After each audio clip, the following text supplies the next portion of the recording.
Hello, everyone, and a very warm welcome to ChaiNet, the agentic commerce podcast exploring how brands are building in an AI world. There's a conversation happening in every D2C war room right now. The CAC is up, margins are tight, and the founder is asking the same question: where do we cut or where do we double down? The answer most people arrive at is try to get more traffic, improve your creatives, target smarter. Honestly, it's the same playbook, right? It just needs more money. Today's guest actually thinks that the whole conversation is happening in a wrong room because the leak is not in performance marketing. The leak is not in ads. It's actually what happens after that click.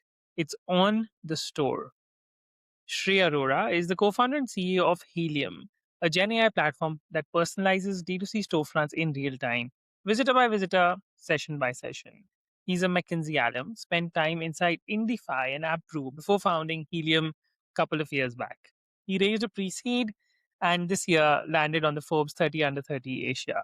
He has a wide range of customers, including Noise, including W for Women, Marks and Spencers. And today we're here to discuss that how do you optimize a D2C store? So let's call Shray onto the podcast. Hi, Shray. Hello. How are you doing? Hey there, hey Rachit. All well, all well. Glad to be here and excited to sort of chat and discuss some of these pointers that you Would mentioned and absolutely would love potentially to. share So whatever I have when your in terms of learning. co-founder Sid was here in the podcast, we learned a lot. But I think Sure. there's so much information that you guys as a company have that it can never be. They're like Yeah. even an hour of a session cannot do justice to the information we get.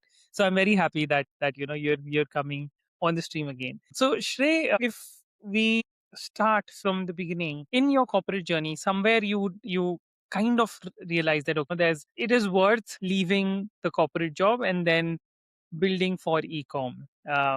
What what made you decide that? It's interesting. It was never one moment. Like, I think before even I started my corporate Right. journey, I was very sure that I love building products. So while in college in SIT, I was sort of dabbling with a few ideas. In fact, took a shot at building a couple of those where we wanted to create the Okay. Roku for India, where here's Right. a smart TV device. It was back in 2016, and we thought the smart TV penetration is not high, and eventually everybody would move to a smart TV. But people buy TVs for 5 to 10 years, Correct. but the world's changing every 2 years. So Right. hence there is a portable device that you should sort of hang on to rather than buying an entirely smart TV device, a smart TV. Hmm.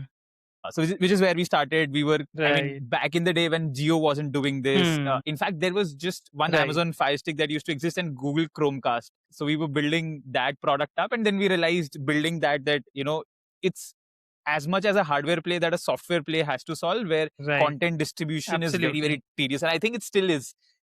It's very difficult to find content on television. So again, long story short, this kida of building something meaningful for people Right. started back in college, and it was and sort of build that, took our learnings, and then essentially realized, yeah, there's a lot more for me to at least learn, and then take a shot Right. at building a product of my own again. So that is where McKinsey happened, and then and it's interesting where I started at the most widest in terms of employee counts, Correct. and then was just narrowing it down. In I think in McKinsey, I don't even know what the headcount looks like, but in Diffie was 400 people when I was sort of the chief of staff Right. there, and then Abru, I was part of the early stage like founding team there. So I think it naturally worked out where I got exposed to systems and processes at McKinsey, and then what a 5-member team could achieve. Yeah, exactly. Right. Where you don't know what your role is. Every day is a new role that you're playing. But yeah, so those learnings. But I always knew I want to come back and build a product of my own. And ecom, I got exposed with Abru, building that, where I thought there are a lot of inefficiencies in Right. terms of where tech is and where ecom is, and that is where sort of this entire notion of let's try and take a shot at building something. And honestly, we were sort of, I mean, the thing that we thought would work and what we are building now are two completely, I'd not say opposite ends of the Right. spectrum, but very different ends of the spectrum. But yeah, glad Amazing. I was Amazing. able to Yeah, take this journey, I and, think and yeah, still on it. everyone who's a founder today, like the as you said, the Kida, the bug actually was planted Yeah. years back, and I think 2014, 16. Yeah, Well, that's yeah. that's similar times of when I was in Bitspilani, and that was my first startup Nice. back then as well. At that time, we Yeah. built an appointment scheduling platform, a Calendly, alternative. Oh, nice. And I'm still working Wow. with my co-founder from then now. So yeah, I think, and of course, a long journey in Wow. between of Interesting. work here and there. But You know, it's interesting. It's difficult to hang on to people. It's hmm, slightly easier to hang on to ideas. So I mean, kudos to you that you still sort of yeah, yeah, maintaining that absolutely relationship right. with your co-founder. For But us, no, I good think to it's hear. been the opposite. Ideas keep changing, but yeah, we've still been building together. Yeah. Yeah. So Yeah. then Great. okay, now let's talk a bit about what you're building, right? Like a D2C founder looks at their metrics. They're looking at every Shark Tank question is about CAC and ROAS and revenue, right? All dashboards today talk about how to reduce ROAS, how what's your all analytics. Everywhere you go, those are the three words even like a teenager knows now, right? Who's just about to start a Shopify store. Where in that space, did you discover that the store is a problem and not the performance marketing or not anything else? The performance marketing. Yeah. I think it's so Right. if you look at 100 platforms, what's the metric that those platforms talk about? First, I think it'll be a good split of Hmm. 60% are talking about Hmm. improving ROAS and 40% are talking about conversion rates, right? Rather, there is 1-2% that is talking about everything else. Right. But here are these two metrics that everybody is shouting out loud. And this is only sort of, I mean, proven right work, sort of looking backwards. But back then, I didn't know this is supposed to be this way. Right. But here's Meta. They're doing their best job. And I genuinely believe I mean, there is no programmatic ad platform that has done better in terms of Hmm. distribution Right. and algorithms than what Meta has done. So I always believe that Meta, it's their territory. Any SaaS tool has a certain longevity that they'll sort of, sort of be around for. Eventually, Meta would Hmm. just make everything else irrelevant, which is where the territory of how can I understand what you are targeting on Meta, what you're targeting on Google, what your brand stands for, and use that to enrich the landing experience came about. We thought that's a relatively unexplored area. So we Right. don't know what delta would come out of it. But why don't we take a shot at it? Was where we sort of came about. And that is where we chose. I don't think we took a conscious choice, but think of it as we didn't know how to do meta ads. So Right. all we thought was we are developers and product Hmm. people. Let's do We that. can build better websites. Wow, So that's a let's very just do that. natural way of getting into it. Because yeah, if you're doing something like either you're on this side or you're on Yeah. that side, so you're like, okay, let's focus on that side. But Yeah. and how did you get your first customer? Yeah. And it's interesting. People still do ask me how do we get our first customer, and I don't think there is this cliche answer, but at least I'll Mm-hmm. sort of give my anecdotal story of how did we get our first customer. It was cold outreach, and interestingly enough, while like our current US, what do you call it? The size Right. of the business that US contributes is not as Oh wow. significant, but our first customer was a US customer. Where I mean, while we were talking to a few Indian brands and the I mean, we were trying to improve your web store in terms of headless was a Correct. concept where we'll Right. build your On websites top of the which are Shopify faster and hence platform, should right? convert Yeah, better. that And then we'll also use, yeah, I think Sid mentioned that, right? We thought, I mean, who's facing that hmm, problem? Somebody who's aware that their website speed is bad. So can I really go out and figure out whose website speed is bad and help them improve their website speed, and as a function hmm, get an opportunity to right. pitch this offering? So here's a pain point. Let me give them a easy solution, but also in that, what do you call it, in good faith that I am doing it, I am not charging them anything. I get the opportunity to pitch Okay. them, this is what we're building, are you interested? So we built a small page speed analysis tool, and I used to cold outreach people that here are 3 things that are really wrong with your website. Remove these 2 apps, improve this first full image, and this is how you do it. These are the 3 things that you should do, Okay. and this will improve your speed from X to Y. This was my simple pitch. And do you want to talk? Here's the entire report that we've generated. And then just did that out of pure, notion of Right. here's the value that I'm creating Right. upfront for this brand, and hopefully they'll sort of listen to us. So this is how sort of we reached out to our early set of customers. In fact, Wow. this is how we landed Noise, where Correct. This was the they weren't outreach our first strategy. customer, but this was the outreach strategy that worked for us. So I think the playbook that at least I still go back to is how quickly can I add value to somebody's business without any, like, asking for payment is a friction point. Asking to sign up is a friction point. So can I remove these friction points, show value upfront, and then hopefully get an This is so opportunity to pitch them interesting my because product? till Is how now, we still do especially it. on in the AI SaaS side, right? A lot of people talk about two strategies: either build free tools, and and people land on those tools and then they discover your product, Yeah, or you cold outreach for your product. In your case, you actually had a free tool and you were yeah, doing outreach for that free tool and then getting exactly. people on board. For Yeah, that tool. that actually works. Honestly, yeah, it's something that would definitely work if you're giving value upfront in an email that okay, these are three things which are not working.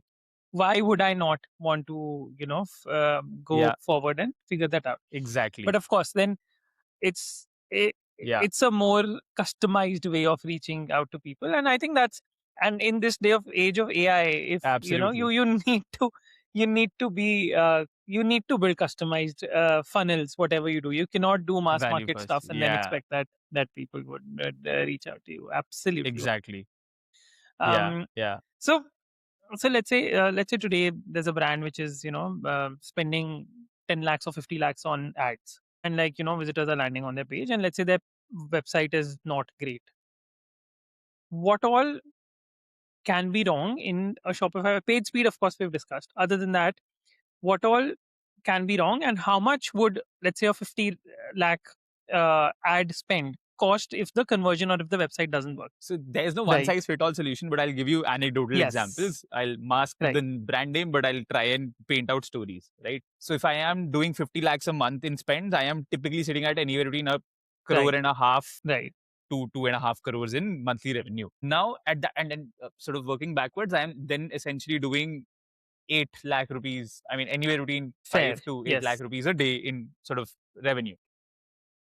If so, there are two types of brands, at least that how I try and bucket brands. One is a large catalog brand and the other is a small catalog brand. And then you can create multiple, like Hmm. you can create a 2x2 of large catalog, high AOV, low AOV, and so on and so forth. But for the sake of Right. simplicity, let's call it large catalog and small catalog. What we've uncovered is large catalog brand, and assuming the brand has scaled to this revenue, Right. they have multiple personas they are catering to. So it can't be I have two products that are catering to, and again, unless it's a very wide persona, I am mostly catering to wide sets of personas through a large catalog Right. or through multiple use cases with the same product. So for instance, if I am selling a massager, leg massager, I am catering to somebody who goes to office, is tired post work, but is also Hmm. there's Right. another person who's an athlete also Right. who has And a use also case the with this elderly massager. So who there are would want multiple use like very cases different that personas. a Right. small set of exactly. Exactly. So one product catering to multiple personas, that is where Right. diversity kicks in and hence the scale that sort of the brand reaches. So assuming that exists, so small catalog has a problem Correct. of contextualization. Can I understand between these three personas that we identified for this massager, Hmm. who that persona I am catering to, given Hmm. whatever I understand about the visitor? And sorry, your question was Right. how do we identify the opportunities and where if the website is Correct. good. So there are hygiene checks. Website speed is good, there are basic CRO elements in place and not wasting. And interestingly, the reason that I've bifurcated the two is there are very Hmm. different use cases that these two buckets have. So in the bucket where there is a small catalog, I am mostly Right. catering to contextualization and storytelling problems. And we try and identify the hook. So there is a brand that has scaled insanely. They operate at a Hmm. 300 to 400 rupees average order value, which in anybody's playbook, D2C, for them, D2C should never work. They do 7-figure sales on a, I mean, daily basis through purely meta. So at that AOV, I mean, this is numbers unheard of on D2C, but they Right. do it because their hook and storytelling is on point. So small catalog, how good is your sort of ad hooks and how well have you married your product page experience, your entire landing Hmm. experience? I think that becomes very, very important. Versus a large catalog, the core insight is how, like, think of it as like a stock market. Are you really optimizing your spends on the right products? You identify your winner products because those winning products Right. change with every season, every geography, and every price point. So, can you really identify all of these variables and maximize your spends to products that have the highest ROI? Uh, and then show more visibility to these products given the user context across touch points, be it on web store, on their repeat visit, or on WhatsApp, or somebody's already purchased from you, but is now 3 months from that purchase, and now I have a bit, so, and their CSAT is very high. So I should now go cross sell and upsell to them. So there it's more showing the right products at the right time that works well, versus in first it's narrative and storytelling up above and beyond the hygiene elements. But again, there are a lot of markers that help us identify what's really missing, Right. and that's the critical part. And I'll sort of touch upon it later. But foundationally, how do you identify what's wrong is the most basic and most missed item in all SaaS and e-com enablement Yeah, tools that's that we've true. uncovered. Yeah, but let's talk about the markers. Like I think there's also one of your posts where you were talking about how you identify signals in a session, and then from those signals you try to understand. And Yeah, usually people don't even think of those signals. I think that's what you mean by the markers, right? Like, yeah, yeah, would love to understand yeah, a bit more that how does that yeah. So, so think of it this way that I mean, if I were to give you a store analogy, somebody you enter a store, what are the typical work? markers that a salesman looks Right. at when they know you are ripe for conversion? You're asking for the price point of the product. You're asking for Hmm. ये product better है or this product is Hmm. better. Like you're asking very qualified questions. Now you don't have Right. question answering mechanism in a Correct. online store. All you have is interactions. So can you find correlation to success Hmm. of all the interactions that a person is doing? Hmm. First, can you really track that, and then can you find correlation? So let me give an example. For a beauty Mm-hmm. brand, if a person is going through reviews, their likelihood of conversion is Hmm. 30% higher as compared to every other visitor. So right now, the entire e-com world operates on add to cart is one key event, Another, page right. time spent on page is another event that I might want to Right. look at, Three and then things. purchase is my Yes. final event. There are these three events that I'll figure out. But what we look at is what is everything that's happening on the website and shown on the website. If a particular Hmm. interaction happens, what's the correlation to success, which is a purchase? So add to cart has 50% correlation to success, but has Yes. reviews, which is 30% correlation to success. Search Hmm. that has 15% correlation to success. So anybody who's End up performing a converting. search, Hmm. 15 of And anyone those who's end up like converting looking out at of the reviews, 100 people. 30% So of can we those, convert. exactly, exactly. Hmm. So that's where we find intent, and it's interesting where people ask us, hey, do Hmm. you track people across websites? Because I want to do that. But why do we want to do that? Somebody, how you buy sunscreen, and it's interesting, we internally ask guys that how do you buy sunscreen, and almost everybody is Right. clueless on what parameters do you buy a sunscreen, but almost everybody knows how to buy protein powder. Right. So every category has its own nuance of how it's purchased and how Hmm. different personas Right. interact when they're purchasing. So can we build that Hmm. differently Very is how we interesting. And typically go depending about on it. the persona, then you figure out that okay, how to personalize the Yeah, page for that persona, depending upon all the signals. personally, yeah, that's an outcome and not a Amazing. Yeah. yeah, So let's talk a bit about the business side of things. We had a very interesting technical discussion with Siddharth the other day. yeah, Talking a bit yeah, on the business side, for someone, this is something which is new, right? And of course, because of agentic AI, now things are also evolving, changing. I would say people now still understand what you're doing. But when you guys started, I think this would have been so new. People would not even consider, even think of store personalization, right? How did you like in your journey? What has been the hardest thing to sell about Helium? I think the hardest part to sell this personalization is everybody has a different notion of what personalization Hmm. means, and most people think recommendations is personalization. If I am showing products on my Right. the right products on my product pages, I am doing personalization. So first, it's I think it's a common sort of well-known fact that personalization is a very abused word. I could bake in Hmm. handpick recommendations on Hmm. my store and call it personalization, or I could just make two variations of my product page and call it personalization. So first, it's the over abuse of it. The second, the if else nature of how existing products look like, where on the notion of people want control, but people don't realize that there are so many variables that if you seek control, you'll always be in a shallow world of personalization. So if a user is Hmm. returning visitor, let me show them recently viewed.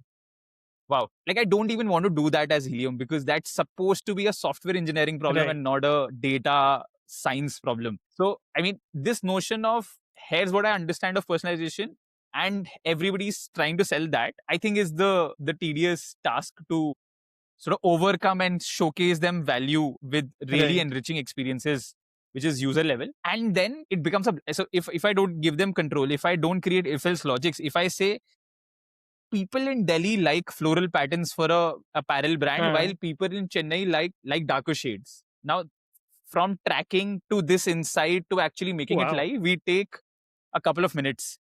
Now, a Right. brand doesn't know what's happening. They just feel it's Hmm. this product is not supposed to be on top. But then just rationalizing it to them is has been the harder part in the initial part of our journey. But now we've identified that we don't need to tell them how it happens. It's like explaining how a GPT, Right. a transformer works. You don't need to do that. Most agentic companies, in fact, if you were to Right. ask me, even I don't know the entirety of it. But all I know is I can use an open AI Hmm.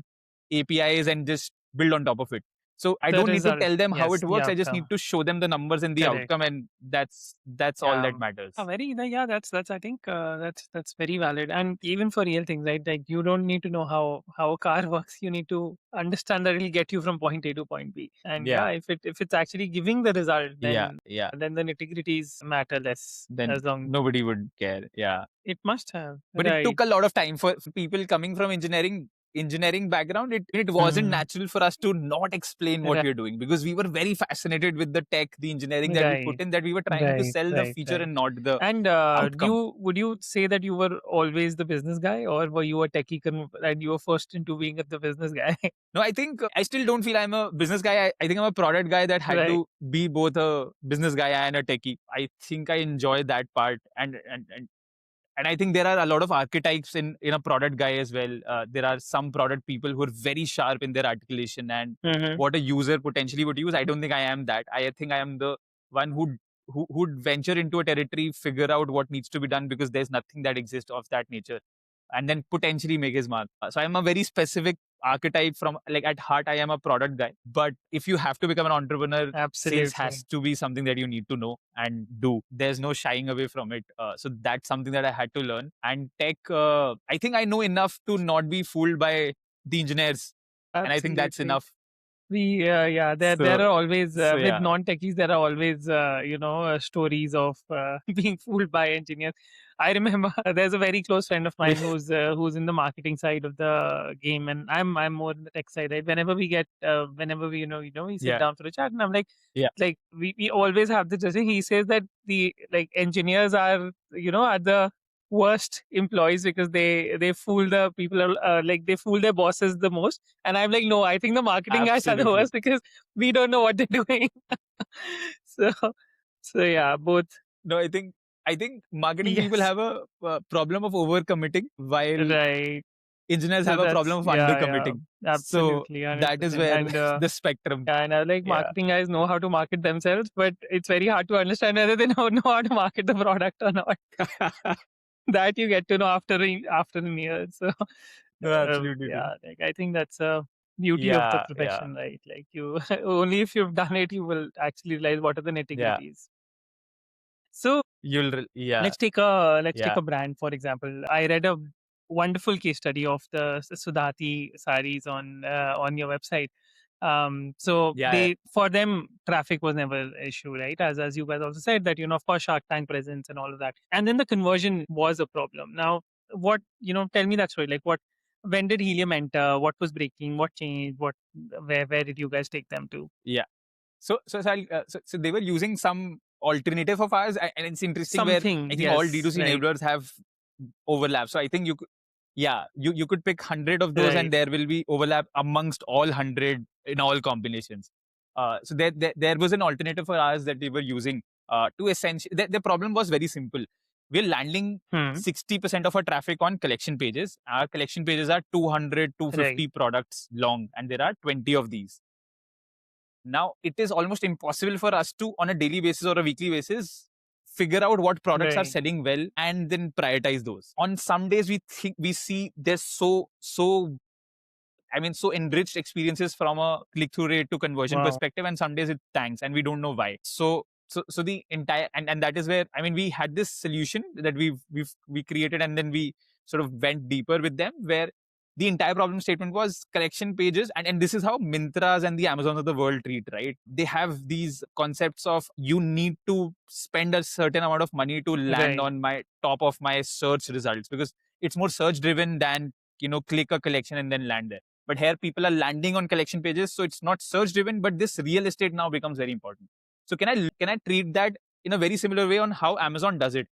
You penalize for products that are not getting high click-through rates or high conversions, and you're sort of, there are products that are way lower down in terms of real estate, but have a very solid Right. click-through rate and conversion rate if they get the impression.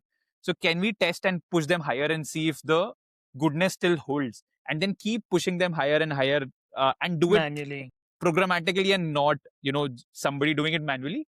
That was first point which we sort of got very good results. But then the natural extension of it is people across India, and it's interesting, we're building it out of India. Hmm. Right. Every region has its own nuance of how they purchase a sari. Now, right now, Delhi is sort of going through peak summers, but Right. here is Bombay, which is going through a very humid environment. So the fabric that Delhi is buying is very different to what a fabric of a person who's living in Bombay is buying. The Wow. use cases, the marketing calendar is very different. What we are Right. celebrating in Delhi is very different to what people are celebrating in Bombay. Interestingly, so there's Budh Hmm. Purnima getting celebrated Hmm. during this couple Right. of weeks, but there's also Mother's Day getting celebrated. So can we really understand the geographical nuance and then bake in product ordering and understand that in very subtle terms and not really call it out loud? Where Hmm. all we are doing is prioritizing certain products over others and doing it Right. across different geographies and different channels. And think of it as, we at any given point in time we create close to 2000 Wow. variations of Based the on the same use collection up of page. Sasana and geography and So wow. Right. And exactly. that's So very that interesting worked and out. very innovative. And yeah, you don't understand, you're in the industry, you don't think Yeah, that, yeah, like a Bombay, someone in Bombay purchasing sari would be so different from someone in Delhi. Yeah, that's exactly. Exactly. so yeah, itself is a very interesting thing that I think you've learned about Indian shoppers generally. Are there more Yeah. nuances like these of Indian shoppers? Yeah.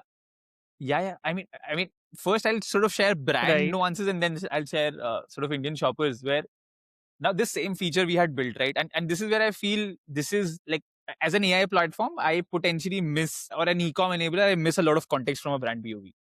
Now, imagine I see a Right. brand, another brand which has very similar dynamics, collection pages with close to 500 products. I go sell them the same feature, and it doesn't work, right? And I'm wondering, why is that the case? Right. And this has happened to us. So these are all anecdotal examples and stories. What we realized was there's only 10% of On the people that are product landing on page, yeah, collection because pages, the ads were 90% running such directly that land they on were product going pages. right. Correct. Exactly. So these are called DPA ads, dynamic product ads. So Right. I just land them on my product pages. And we were wondering, why is that not happening? And Right. these are anecdotal examples where we incrementally learned. But what we realized was that if we are not grounded on data, and if I don't have the entire picture of this brand, from where a person is discovering you from an impression perspective to eventually when are they buying for the third time or the fourth time, if I don't stitch all of that data together, I'll Hmm. always be throwing darts in a sort of dark room Right. where some would stick, some wouldn't. And I'm a great dart thrower. So I would Hmm. land more, but I'll still keep missing a lot of those. So those were some anecdotal examples of where we transitioned from a feature company Hmm. to a data company that Amazing. does features now. So that, and from an analytical, and there are a lot of Right. interesting stories from how India purchases. Where I mean, it's interesting where with a couple of brands we didn't realize that their revenue shot up 3x, because again the issue of gas stoves led to high consumption of Right. electric stoves and these inductions. Now anomaly, so we built this Hmm. anomaly engines where we alert brands of some things Right. steeply rise or steeply fallen, which is where we keep getting on a daily basis these anomalies. And all we try and do is build systems that Hmm. we can, at least I can Right. understand external events to internal events, where an IPL is happening and hence Increasing post 8 p.m. purchases are lesser. Okay. People are busy 30% lesser, watching 30% watching lesser because the yeah, IPL. for men's brand. Exactly. Exactly. And ads on Hmm. Hotstar are performing better Hot than ads on Meta more because there. consumption, viewership is more there. So hence my CPMs have increased. Oh, So my hmm. impression cost has increased because there are lesser people and more the same number of Right. brands are competing for lesser people and hence CPMs have shot up. Now how do I Hmm. correlate that IPL is happening and my CPMs have shot up? So again, that is where can you build more and more data signals and Yeah, bake that those into are, your yeah, platform. very, very, very interesting nuances. And I think, like, for example, for food brands during the IPL, the orders would increase. Like your yeah, because people are ordering Orders more would food. increase. Yeah. Yeah, and I think this is Yeah. these are solid anecdotal, real evidences which you guys have solved. Great, that's Yeah. amazing work. We'll just one last question for you for today. So, if what would be your recommendation to other people building in the D2C AI space if they want to find a problem to build on, or if they, how do they decide what to do? I think they need to find an anchor problem and just build design partners. Because, I mean, if you can, nothing like it, if you can start a brand of your own and Right. figure out the problems that you face and then just solve it. I think that will be the most beautiful journey because then you'd pinpointedly know what problems are you facing in that brand scale up journey. Or I think, again, multiple sort of story arcs, right? One is build your own brand, B, work with a brand, solve their growth problems in house, and then go out and scale some of those Hmm. systems that you feel are repeatable. But with AI Hmm. existing, there'll be a lot of Absolutely. consolidation that will happen. So deep, I think, and it's interesting where I still sort of like there are a lot of platforms or stories that you hear that have scaled MRRs Yes. to or ARRs to 100x, 200x, x in a few months, few year, couple, any year or so.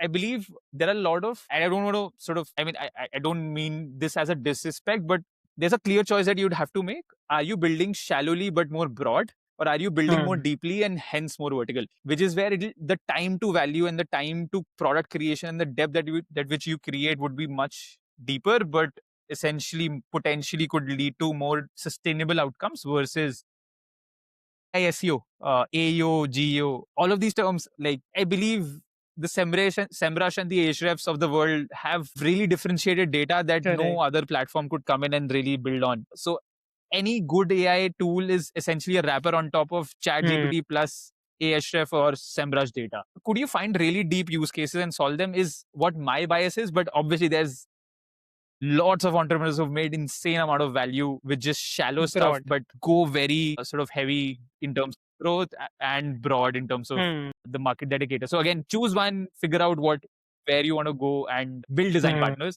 to find the right problem and solve the right problem. Empathize with the D2C person, the brand, and you'll potentially solve meaningful problems and Amazing. hopefully make a Amazing. business out of it. Yeah. Thank you. Thank you so much, Shay, for being on ChaiNet. And of course, for building something that actually puts decision making where it belongs, closer to the customer, in real time, helping, as you said, building a better Yeah. experience for a customer journey while, helping brands with their revenue and conversion. For our viewers, if you want to see what Helium can do for your store, please go to gethelium.com. And if this episode changed how you think about your own funnel, please send it to at least one founder who is still spending a lot on traffic but still figuring out their conversion. My guest today was Shray Arora. He's the co-founder and CEO of Helium, and I'm Rachit Magan. This was ChaiNet, how brands build in an AI world. See you next time. Thank you once again, Shay, for your time today. Thanks, Ajay. It was wonderful.